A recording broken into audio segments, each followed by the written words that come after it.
SMG proudly presents K57's Gubernatorial Forum. Watch the feature representatives of Guam speak on some of the island's most pressing issue before the primary. K57's Gubernatorial Forum, brought to you by Pro Inc., The Hive, Guam Windward Memorial, and the stations of SMG. Let me just go over the format of tonight's forum. Every candidate will have, in honor of our station, we'll have 57 seconds for an opening and closing remarks. We will also go round robin on questions, so every candidate will have 90 seconds to answer a question that we float over to them. So we want to say, first and foremost, thank you very much to the three Democratic hopefuls for Attainable that are joining us tonight. We have Senator Dennis Rodriguez, former Governor Carl Gutierrez, and former Senator Lou Leon Guerrero now joining us on the set. And thank you all for joining us tonight at the Hive here in Tamuning. Thank you very much to our hosts this evening as well. My name is Lou Leon Guerrero from News Talk K57, joined by my lovely co-workers Andrea Pelicani and Patty Arroyo. And I think if we're all set with microphones, let's go ahead and start with our first opening remarks from Senator Dennis Rodriguez, Jr. Great. All right. Well, just thank you so much again for allowing me to be here today. Look forward to speaking to the people of Guam and this last few days to ask them to, of course, vote for Rodriguez Cruz on August 25. Thank you very much. Former Governor Carl Gutierrez. Well, I'm here tonight, thank you, and I really appreciate the fact that I'm speaking to the people of Guam through K57 and hopefully PNC, that I'm here to let you know that I'm giving the people of Guam my curriculum vitae, and that I have been, governor of Guam for 8 years, speaker for 4 years, Ways and Means for 6 years. And the situation we're facing now requires an experienced person to be able to extricate ourselves from this mess. And that's what I'm telling the people of Guam, that together with Fred Bordalio and his background, especially in the clearinghouse for federal grants, and he's quite adept in that we want to maximize the opportunity to bring resources into the government.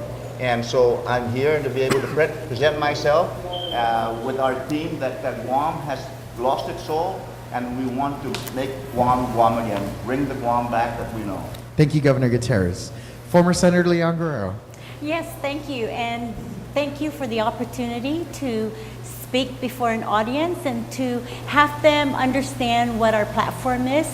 I'm running because I am really upset about the way this government has been running. It has lacked addressing very, very important issues: healthcare, education, public safety, and their finances are in chaos.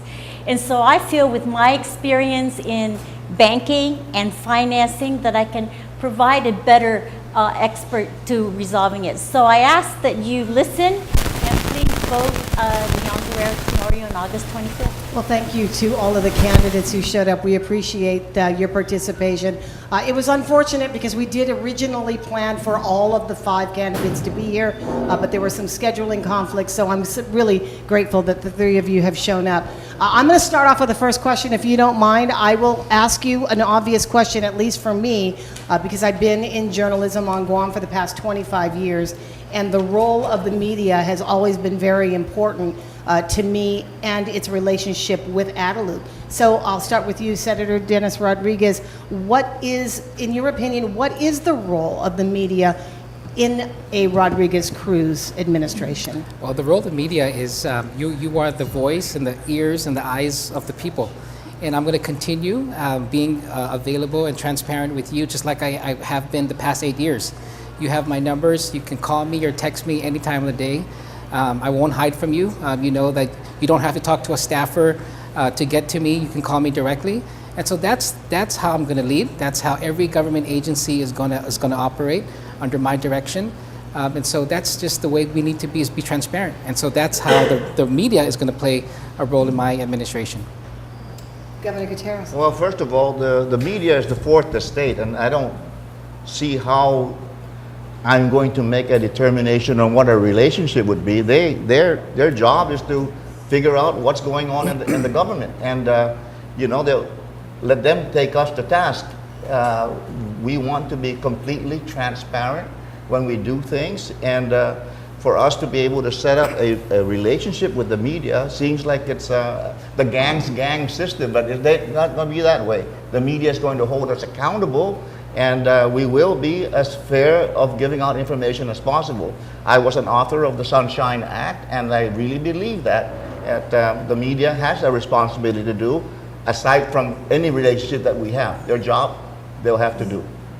Senator Leon Guerrero? Yes, I really believe the media's role is very significant in sending out messages, in giving the people of Guam what is actually happening, not just in government, but also in the private sector. I know that when we have disasters or we have pending typhoon and storms, that people rely on the media to get the information out. So it's beneficial for the people of Guam, and also it keeps government and public officials in check and accountable, and I truly believe in freedom of speech and freedom of the press.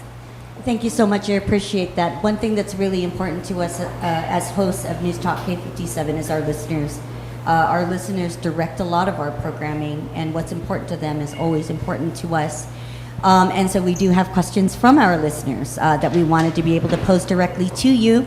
One of the issues that's been coming up in the news a lot lately is the status of CLTC leases, and what's going to be happening to people that may be getting leases, and what's going to be happening to people that were waiting in line that didn't get any leases. So will the people that were skipped on the waiting list for land trusts be finally able to get their land? We'll start with Governor Gutierrez. First of all, I was the one that started the implementation of the Chamorro Land Trust Act. When I became governor, it took us a while to be able to get the rules and regulations in place, and they were pushing us to implement it as quickly as possible. So they chose the lining up and getting the first in line priority. I don't recall ever anybody getting past the waiting list. What we did was there were programs that were in place before the Chamorro Land Trust Act, like the Land for the Land List and the agricultural program, where people were already in place in those lots. So our responsibility was to place those people first, as dictated by the rules and regulations. But definitely, we have to make sure that those lots will be surveyed. We need to get money into the survey fund of the Chamorro Land Trust. Get them surveyed, because you can't give it to them unless they're surveyed, and put the infrastructure in there right now, because the lawsuit that's going on may be problematic for us. But if you don't have, you give them residential, you don't have sewer lines, so you don't have water, power, or roads in there, it's not going to work until you set those infrastructure in first before you start giving out the lots. And my responsibility as governor of Guam, when I get in there, is to try to get the funds in there to do the survey and get the infrastructure in there. And we're going to do that with the compact impact funds, where we get about $16.2 million. My platform is to set aside $8 million to set up a mini public works to put the infrastructure in, and it will be done because we'll have the cash. Thank you. Former Senator Lou Leon Guerrero.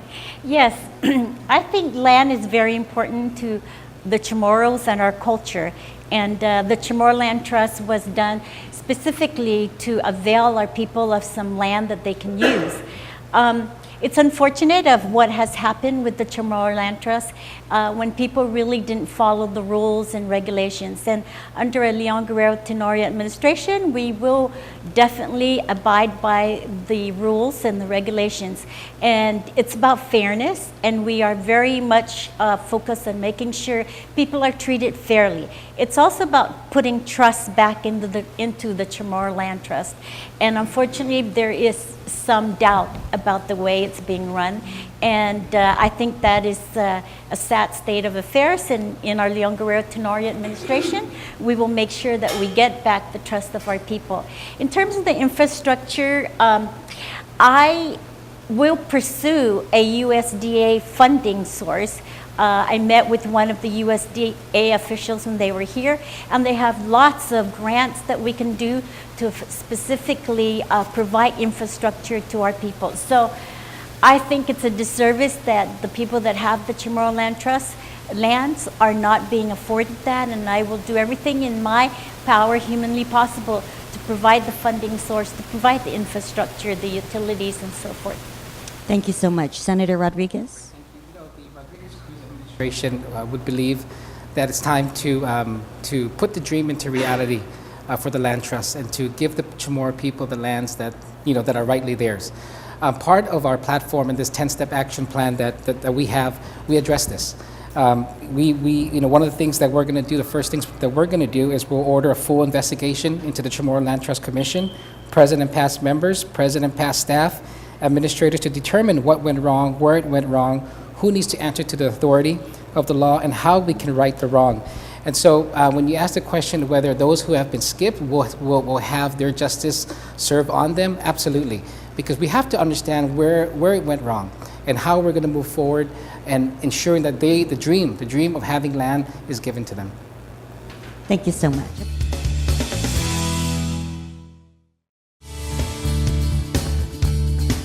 Toss it over to Phil. Thanks, Drea.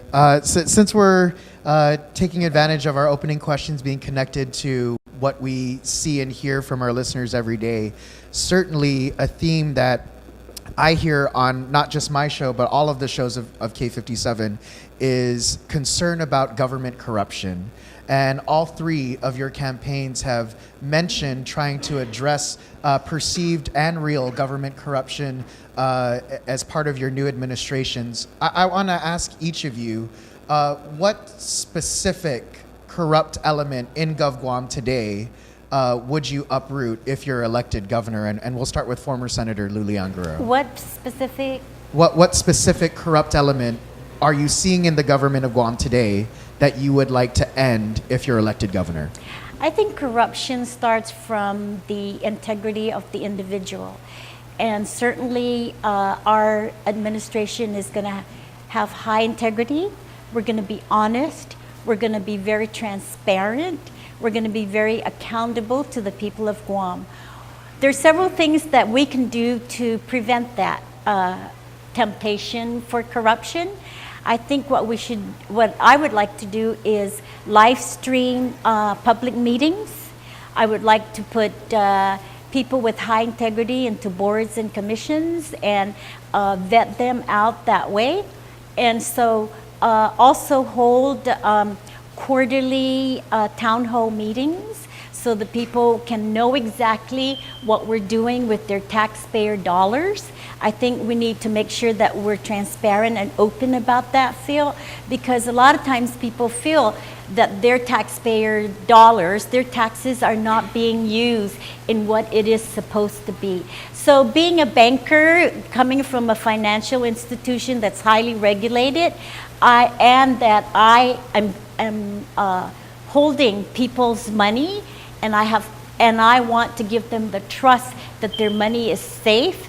I will certainly bring that back to the government of Guam. So also processes, our procurement process, I think needs to be transparent and needs to be open to the people of Guam. So those are the kinds of things that I think are elements that maybe tend to result in corruption. Yeah. Senator Rodriguez, specific corrupt elements in GovGuam today that you're seeing that you will end or uproot if you're elected governor? Great. Thank you very much for that question.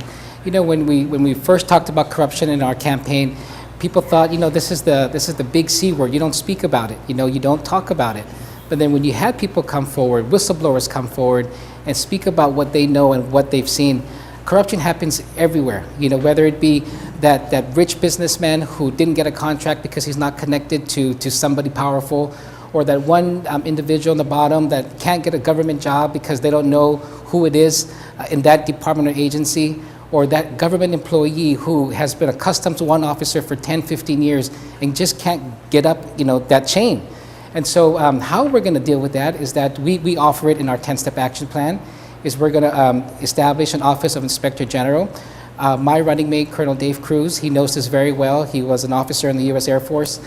And so when you talk about Inspector General, we're going to appoint someone with high integrity, someone who's bipartisan, who's really not political at all, and we get the legislature to consent to this person. But this person will be in charge of investigators that would investigate any claims that the people, employees, common people, anyone would bring to this office for any fraud, waste, and abuse. And so we know it happens. We have a plan on how to address it. And hopefully people of Guam will vote for us. We'll make sure we end corruption in our administration. Thank you, Senator Rodriguez. Governor Gutierrez? There's a lot of corruption perceived out there and uncovered by whistleblowers, uncovered by the media. And asking the governor of Guam, what are you going to do about that? Well, if there is indeed corruption, and this is where the fallacy of the elected AG of Guam, I think the AG should be part of the governor of Guam's responsibility on the government of Guam, and an elected prosecutor should have gone in place. There is nothing that the governor of Guam can do investigate ourselves in there unless you give it over to the Attorney General to do the investigation, the real investigation, and the real prosecution. So you can perceive all you want about corruption, and what am I going to do with it?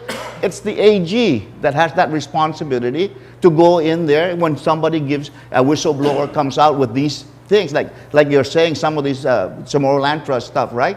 But you cannot expect that the governor of Guam, through the executive branch, be the one to be investigating this, because that really, unless it goes to the police department, there's white collar crime kind of stuff. But it's the AG, and if they don't prosecute, I mean, these things go on, and it's just a perceived corruption, and you can never prove it if you don't ever indict and bring those people to account for themselves. Governor Gutierrez. Patty? Well, my question has to do with the military buildup.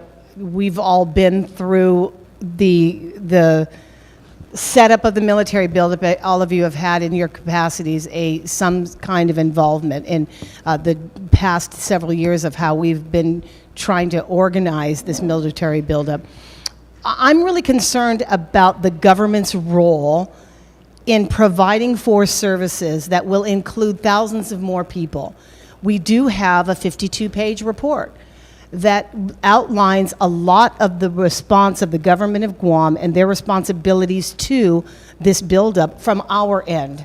And so we have not done much about putting in place programs, policies, fees, and other really crucial components to the government's involvement in sustaining the island while we are also bringing in new people.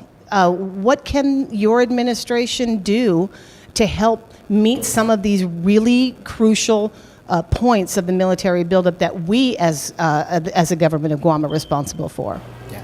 Well, thank you for that question. As chairman of the Committee on Health, I've been working with Gary Kuwabara. He's with the Office of Economic Adjustment.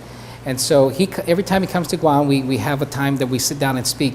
One of the proposals was that Guam the military was going to build this public health lab, which would test for communicable diseases. At first, I was kind of apprehensive. I said, hey, there's so much other things that we need to take care of for our people. Why are we talking about building this lab? But it's very important when you talk about more people coming to island, more chances and exposure to our people of diseases.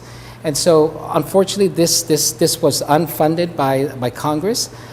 So the work is continuing to move on now in what needs to be done for our people. As governor of Guam, we're going to ensure that lab and other components of what needs to be done for our people are pursued. But a lot of it has to do with what is going to be funded, by Congress. And so those are the things that we have to work with a congresswoman, congressman, to ensure that the needs of the people of Guam, as it impacts us with this military buildup, is addressed. Governor Gutierrez. First of all, the infrastructure that's going to be impacted, two of those infrastructure items are not under the purview of the governor of Guam. The CCU takes care of the sewer, the water, and the power. And that's being handled, I believe, from the funds that are coming in from the U.S. government and Japan. The situation is that nothing is happening in redesigning roads or upgrading roads and highways. One thing that people probably don't know is that when I was governor, the admiral wanted me to sign off and accept Route 1 from Naval Station to Anderson Air Force Base. A lot of people didn't know that that's a defense road and that they should be spending money as a defense road and not necessarily from the federal highway funds. So I hope that the other governors had not signed off on those to accept it back. And then we're supposed to and let them sit down with us and say, if we need to redesign that Route 1 and put in the millions and hundreds of millions of dollars to be able to upgrade it. This is what we need to do. So don't use the territory or the federal highway funds, use that for other places, but that Route 1 is a defense road, and they should be putting millions and millions of dollars into that. Thank you, Governor. Lou Leon Guerrero. Well, with the military buildup, Patty, it will bring increase in population. And we need to look at exactly what that increase in population is on the civilian side. And when there is the increased population, then you can be sure that there's need for better upgraded infrastructure, and not just infrastructure like roads or sewers or water and so forth, but also social infrastructure. We need to make sure that our hospitals are able to capture the increased population. We need to make sure education is ready to capture that increased population.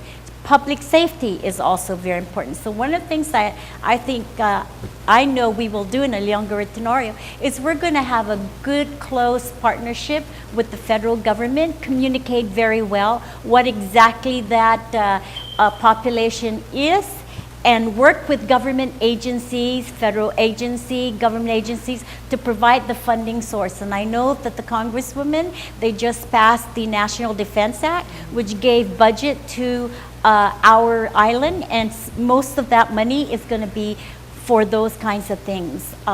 Also, there's leakage in business licenses, people coming in and establishing a business, especially in the military side, and we're not capturing that. So I will make sure we capture that, so we then collect the taxes and the fees that we need to support that increase in population. Thank you so much.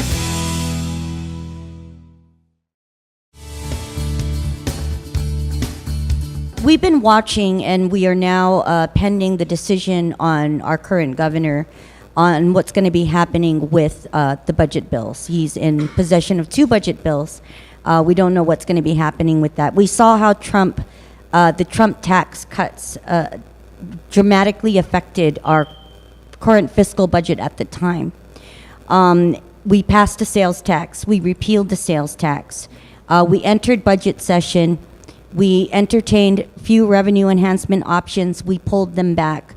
One of my concerns has been that we're not forward-thinking enough. We are now possibly entertaining tax reform 2.0 coming from the federal government. And could fiscal year 2019 be more difficult than 2018 was? What could you bring to the government to streamline government operations or improve being able to work within our means? Because that seems to be a big concern of the people of Guam, that the government continues to spend beyond its means. Governor Gutierrez? Well, I believe not necessarily streamlining government, but I think the government should sit back and realize that what are we doing as a government? Government was instituted to take care of certain things. Take care of the health care first. Take care of the safety of the people, take care of education. And there are other things that come about having a very good, sustainable economy and a community, a thriving community. But if you don't take care of those core responsibilities that what was government instituted for in the first place, like health, the first thing I would do with health, for example, the hospital, I am going to turn that into a line agency, because that responsibility under the Organic Act falls with the governor of Guam, and bring that over to the legislature, fund that health budget first, and then you go to take care of the safety of our people. I mean, with this $956 million budget, there are 114 personnel short at the Customs and Quarantine. When I had $366 million, they were full complement. full complement in the fire, full complement in the fish and wildlife, full complement in the police department. But the thing is that you've got to go back to that core responsibility of what government was instituted for. It's not about, it's not saying that the government of Guam is inefficient. Every government is inefficient, but that's not where the problem lies. The problem lies we're doing too many things that's outside of what government was instituted for in the first place. Thank you. Senator Lou? Yes, Andrea. When you look at a budget, right, you look at what your revenues are and what your expenses are. So on the revenue side, we can collect those $200 million uncollected taxes. That's a source of revenue that goes right down to the bottom line as recovery. So that can be used to close the deficit. I know that they had earmarked $10 million in additional Section 30 money, which is not really real money because it hasn't really been decided with the federal government whether those monies are really there. Then I think what we need to do is look at other industries that we can bring in to provide more revenue. The one thing that's really blaring right now is implementing medicinal marijuana. It will not only benefit our people in terms of their health, but it will also increase and provide source of revenue for our government. Then you look at the expense side, and I think in the expense side we need to be more efficient, we need to streamline bureaucracy, we need to reduce costs by more processes that are much more effective and efficient. So you look at the revenue side and you look at the expense side. That's just real quick question within, 1.5 minutes? Sorry, I have more, but. I think we could probably spend 1.5 hours on that topic easily. Yeah, we definitely spend more time reading that budget bill. Yes, I Senator know. Dennis Rodriguez obviously did spend a lot of time reading that bill. Senator Rodriguez? Thank you very much. I, of course, voted against the budget bill. I voted against the sales tax proposal. And I would veto any legislation that comes to my table if I'm governor of Guam with those proposals. Our action plan has a full plan, detailed plan on how we're going to consolidate, make our government smaller. And when we talk about that, we talk about the employees that may be affected. I know it's not an easy thing to say, but what we need to do is, in conjunction with making the government smaller, is getting our economic development moving. We also provide you proposals that we feel are going to be worthwhile for us pursuing. But one that I spoke to you about a few days ago is pursuing this $50 billion in brokerage fees, using our status as a duty-free port with the trade war between the U.S. and China. Guam has a duty-free status, and so we've been looking at that right now and looking at that. If there is that true potential of using Guam as a hub for U.S. companies to ship items from China to Guam, to avoid these tariffs. Of course, the cost of shipment will be a little bit more between China and the West Coast, but we believe that it's still going to be cheaper for them coming through Guam, and that Guam can really be that hub for us to be able to bring in revenue without affecting our employees, affecting our people, and asking them to pay more taxes. Thank you so much. Well, we are going to be taking a quick break here, but stay tuned because we'll have more of News Talk K57's Gubernatorial Forum coming your way after these.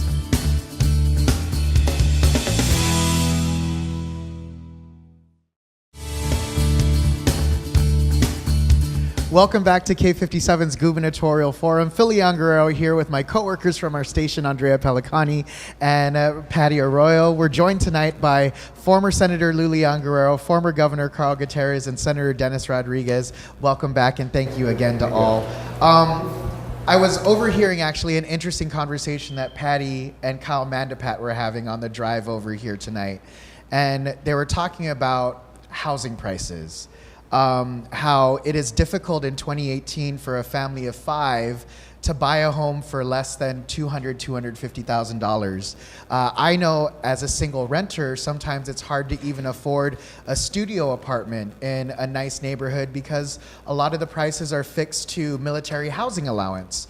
What would you do as governor to make home ownership more attainable for more Guamanians? We'll start with former Governor Gutierrez. Well, first of all, in our system of government, we cannot do price control, right? So the market drives the cost in Guam. I think the system development charge that the CCU charges for residential home is exorbitant, and I think, number one, that should not happen. And if they insist that it continues to happen, remember that if you just cross the road to put your water in, that's $26,000. Some people can't even borrow that to start a home construction. I believe that when I want to explain this is that the Compact Impact Funds is just between the Governor of Guam and the Secretary of Interior. When I say that I'm going to set aside $8 million, that is going to happen. It doesn't have to go to the legislature. And when I say I'm going to take that $8 million and I'm going to put the infrastructure in, that is going to tremendously reduce the cost of people building a home. I'm going to do that, and I'm going to also figure out how to be able to stop the fees that are going up the rhinos are putting in place. I'm talking about the rhinos. Who are the rhinos? The Republican in name only in the legislature and in Attainable. They're the ones raising taxes, raising fees. You've got to be able to stop that, And so, as Governor of Guam, I'm going to make sure that the infrastructure that's in place is not going to be borne by the people that are trying to build their homes or buy homes. Thank you, Governor Gutierrez. Senator Leon Guerrero. Yes, thank you. For the low-income people, there's government kinds of programs like GURA, Section 8, and grants that they can use. Where the gap is in the middle-income homeowners. So I'm going to take the opportunity to implement what is called the Opportunity Zone. And that's a new federal program where you can then invite investors, and the incentive of the investors to create low income and affordable housing is this. When you have a capital gain, you can take that capital gain and put it in this trust. And this capital gain will be exempt from taxes if those investors take that money and invest it into low, underserved areas. And Guam has been declared an underserved area, and there are 25 zones that have been recognized. So I'm going to get that program implemented because that's a good way to bring in those developers and investors to provide your affordable homes. And also, I think the loan programs like Freddie Mac programs, which has a low interest rate, put that into that package also. Thank you, Senator. Senator Rodriguez. For that question. Part of our Chapter 9 of our 10-step action plan, the Energy, Utilities, and Natural Resources Plan, outlines how we can get home ownership a reality, closer to reality for a lot of people. A lot of this has got to do with the cost of building homes. Developers have to build homes, or homeowners having to connect to the utilities. And so what I've been trying to do as a legislator is to eliminate the system development charge. Unfortunately, I only have last term about 3 others, this term about 4 others that were willing to support me in eliminating the system development charge. And so we have to be very careful in the senators we elect in the 35th Guam legislature. I've heard very promising statements from some of them that they too would like to abolish this. What I would do as governor is take that money that's been sitting in their account without any plans for it and invest that into infrastructure for our people that have lands and want to build, but it just makes it impossible for them to build because of the thousands of dollars they have to spend on connecting. And so that plus my desire to eliminate the CCU, I believe they've been disconnected with the needs of our people. And so those are the ideas and the plans that we have if we are elected into Attainable. Thank you, Senator. Patty. I wanted to ask a question about housing for senior citizens. Mm-hmm. We have a growing population and a growing need of more independent senior citizens without homes, being displaced from their homes. So I'll give you an option between that question, because I kind of, in the interest of time, I hope you don't mind, that and we have managed in Guam, unfortunately, to move into an area that we probably have never seen before, but we should expect it, where we have pockets of people who live in substandard housing. They're building homes with scrap that they can find anywhere that they can get it. And because of that, and as a result of that, you're finding multiple dwellings where people who are impoverished are trying to make a living.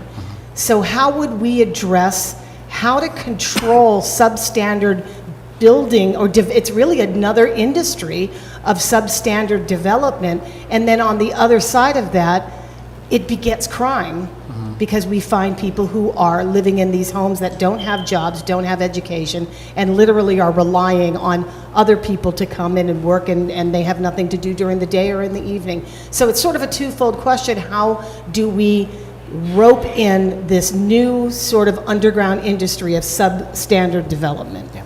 Well, that's for me first, right? Yes. Yeah. So I know I can answer both if you give me some time. On the senior living, we've been working with a group of individuals here who are very interested in developing assisted living facilities for our elders.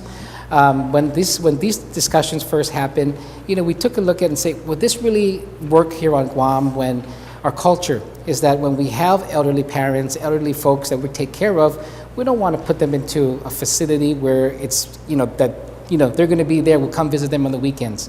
And so, however, there is that growing desire of people to be able to still live in the place where it's suited for them.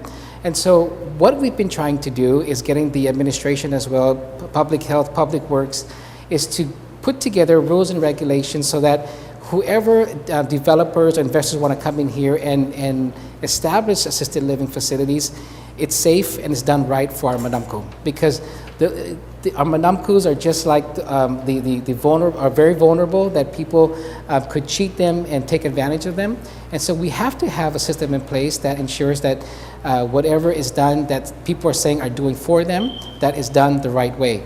In terms of housing and how people are developing in substandard conditions, what I believe should happen is that we got to go after these landowners that are selling property to individuals, knowing that it's so hard for them to get infrastructure there, and selling it for dirt cheap, but not ensuring that there's the utilities and infrastructure for them to be able to connect them. Thank you. Governor Gutierrez. When you want to be a governor, you've got to be able to bring the community together and have a vision and it comes with the housing vision.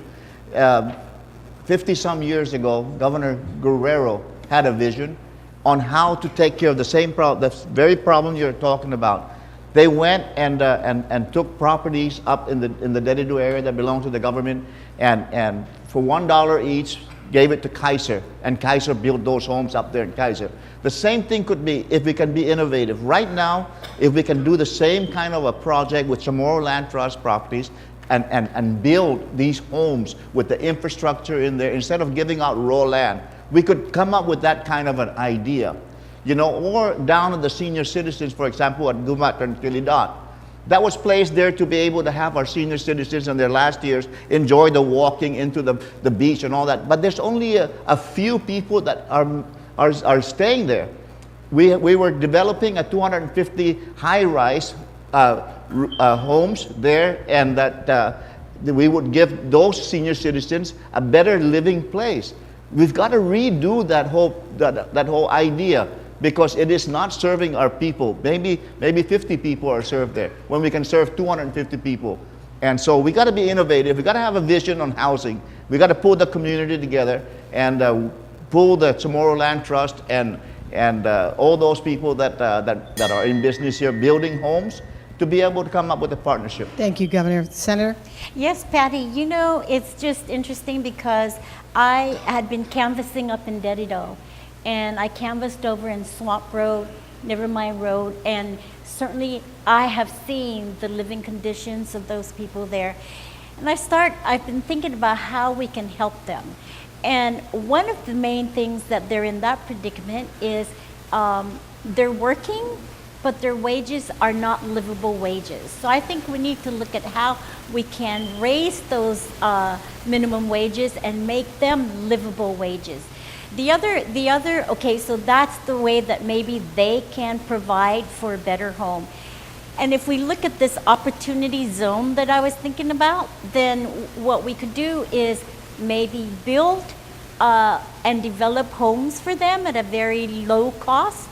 And government could probably help them in terms of their mortgages, maybe in terms of their down payment, or maybe not even do down payment. We can work with the Guam Housing, which is the lending part for housing. But I've been thinking about it the last couple of days. It's what can we do as a government? What can we do as a community to help them get off their poverty level and be able to live in a cleaner environment? Some of them only have their floors are just the dirt, and you have a typhoon or a strong storm there, it'll fall apart. Yeah. So it's been bothering me. Thank you. An hour really flies in broadcast. So we've come to the point in our forum where we'll ask our candidates to offer some closing remarks, 57 seconds in honor of our station for each of them. And we will go in reverse order. So Senator Leon Guerrero, your closing remarks, ma'am. Yes, thank you, Phil. Thank you for the audience, and thank you for you listening to this presentation. I hope that you have heard what the Leon Guerrero Tenorio platform is. We have been out there talking to people. Our ideas, our solutions, and our concerns have been brought forth by listening to our people, which is what we are going to be doing during a Leon Guerrero Tenorio.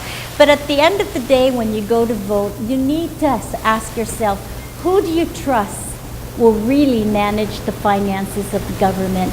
Who do you trust that would really have your family dreams and hopes become a reality?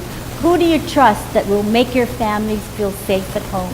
Under a Leon Guerrero Tenorio administration, we are the ones that you can trust. Please vote for us August 25th, number 1 in the gubernatorial side, Leon Guerrero Tenorio. Thank you so much. Thank you, Senator. Governor Gutierrez. Well, thank you for some of the questions you asked here, but it all boiled down to housing, substandard housing, all of these ideas that you need someone that has done that before. A lot of people don't know that as a first-time senator in 1972, I put together the Gura 500 homes. So it worked, and that's the kind of stuff that you need a governor that has done it before. A person that knows how to pull the community together to come up with a vision and set a priority, set goals, short-term, long-term, and move forward with it and make it attainable. But right now we have to grow the economy and have it sustainable to be able to take care of the problems that we're facing now. And then we've got to go back to the core responsibility of government so that we just don't keep spending and overspending. And we want to make sure that the people of Guam are finally put in the forefront, the real people of Guam I'm talking about. Thank you, Governor. Senator Rodriguez. Great. Sedus Masi to three of my favorite radio personalities for having us here. My dear people of Guam, thank you very much for the opportunity. On August 25th, that's next Saturday, not this coming Saturday, next Saturday, if you want to change the way our island has been led for many, many years, and you want a governor who has a real plan of action to take our island into the future, if you want a governor who cares about you and knows what it takes to struggle in life and knows how it is to be able to propose the plans to take us into the future, I ask you to please vote for a new era of leadership. Vote Rodriguez Cruz. My running mate, Colonel Dave Cruz, and I are committed to working hard for you, the people of Guam. Maniluho sa Menenahu, Guahu si Dennis Rodriguez Jr., candidato para gubernador. Por favor, vota Rodriguez Cruz. Si Zeus Maasi, maraming salamat po. Thank you very much. Thank you very much. We really, again, appreciate the time that you've taken this evening, because you could be watching the sunset and having a cocktail, but we're glad that you're having. We want to thank the fine hosts here at the Hive and all of the folks that have come today to support your candidate. You have the last full weekend this weekend, so I think we'll be out there seeing you stump. Many plans, you plans to just be out there pressing hands, and I know you have a motorcade, Governor. You have something else going on this weekend? Yes, Big motorcades as well, and Senator Rodriguez. All the rallies are happening this weekend, right? Just real quickly, because we only have a couple minutes left. this when you get to this point and you're all seasoned politicians this way, it's everything that happens at the kitchen table at this point, isn't it? So Friday night could be a very daunting night for all of you because things could change. Is that right? Things could change at any time. Absolutely. It feels like that, yeah. Well, again, we thank you very much. Thank you to my colleagues, Lou Leon Guerrero, fantastic job. Andrea Pellicani. She was very nervous, by the way, because this is her first time out. She's done a wonderful job. Our crew, thank you so much, Kyle Mandipat, for putting all the questions together, all of our listeners and our followers and our viewers for putting in some of the really easy questions, I think, to ask. You've answered a lot of them, and you've been answering them all throughout this campaign for the primary. Good luck to all three of you. And all the other candidates who couldn't make it here, we're sorry that you couldn't enjoy the fun. You missed out. Well, we will take you back to our regular programming on News Talk K57. Catch me in the morning, catch Andrea in the midday, catch Lou Leon Guerrero in the afternoon. We are News Talk K57, KGUM in Agana.